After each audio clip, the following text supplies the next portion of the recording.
나무꾼과 선녀는 지역에 따라 5개의 결말이 존재하는 만큼 각 유형마다 사라진 장면들 속에 다양한 의미가 담겨 있습니다.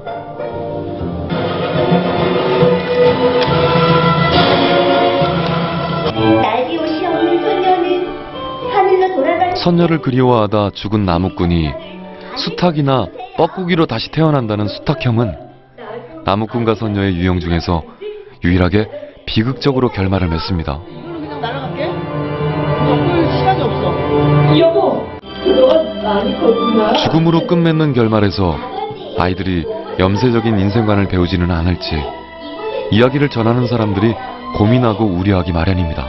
그래요 여보, 같이 함께 살아요. 이게 순간 탁 안 나가지고 지금 우리는 대상이 아이들 대상으로 하는 거라 어떻게 보면 애들이 조금 슬퍼할 수도 있는 거라서 또 그걸 굉장히 재밌게 유도를 하려면 그냥 같이 선녀하고 아이들하고 나무꾼하고 같이 만나서 재밌게 잘 사는 것도 엔딩도 괜찮다 싶어요. 근데 나는 우리나라가 옛날 이야기가 지금까지 전해져 내려왔을 때는 그게 살아남은 이유가 있거든요. 그러니까 너무 원래 이렇게 좀 슬픈 엔딩으로 새드 엔딩으로 끝났는데 그걸 갑자기 반전을 줘서 해피 엔딩으로 끝나는 것도 나는 조금 바람직하진 않은 것 같아.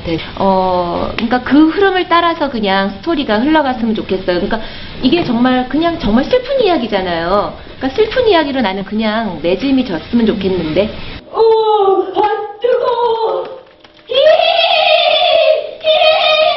나만 두고 가버리느냐, 용마야! 나무꾼과 선녀의 여러 유형 중에서 전문가들이 가장 바람직한 결말로 꼽는 것은 천상시련 극복형입니다. 선녀를 쫓아 하늘로 올라간 나무꾼. 천상시련 극복형에서는 선녀의 날개옷을 훔치고 거짓말을 한 죄값에 대한 시련이 주어집니다.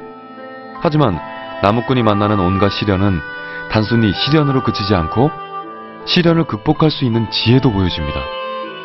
과거 나무꾼의 도움을 받았던 쥐왕의 도움으로 시련과 위기를 극복하고 행복을 되찾는 것이죠.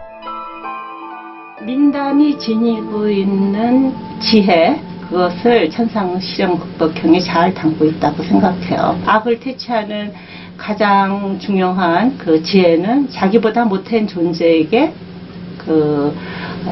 도움을 줘라. 그러면 자기가 도와준 그 존재가 나중에 도와주리라 라는 게 일종의 보편적 지혜라고 볼 수가 있죠.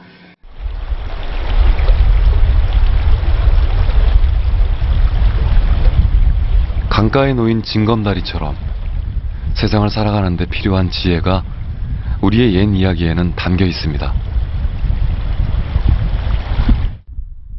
그것은 인생관이나 우주관처럼 거창한 덕목일 수도 있지만 웃음이나 추억처럼 사소한 즐거움일 수도 있습니다. 이제 어렸을 때에 그 작은 어머니께서 저희 집에 오셔서 어머니와 둘이 이렇게 호롱불을 가운데 두고 바느질을 하고 있었고, 우리들은 이제 그 아랫목에 이불 속에 형제들은 이렇게 나란히 누워서 이렇게 있으면 이제 작은 어머니께서 그 옛날 이야기를 이렇게 잘 해주셨거든요. 그런 어떤 정겨움, 정다움, 이런 어떤 그 사람다움의 어떤 연결된 고리들이 사라져버리는 게 참 안타깝죠.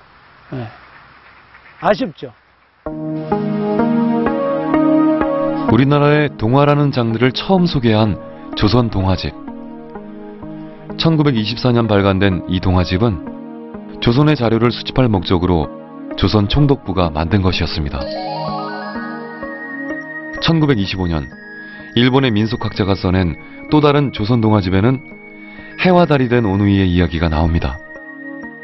그런데 해학과 지혜가 담겨있는 똥발언 장면이 변소에 가는 척하며 달아나 버렸다며 단 한 문장으로 축소된 것을 볼 수 있습니다.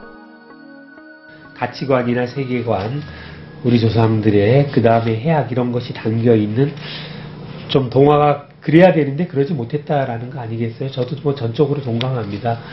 그 동화가